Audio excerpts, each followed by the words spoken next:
masu rajin tafiya zanga-zanga don da ni za a ji. Dan Najeriya ne ni, ina da 'ya'ya guda 20, ina da mata guda 3, da ƙyar nake rayuwa a ƙasan. Ba zan iya ɗaure hannuna ana neman 'yanci kuma in zauna ba.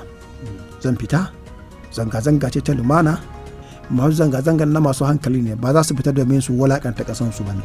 'Yancinsu za su fita nema.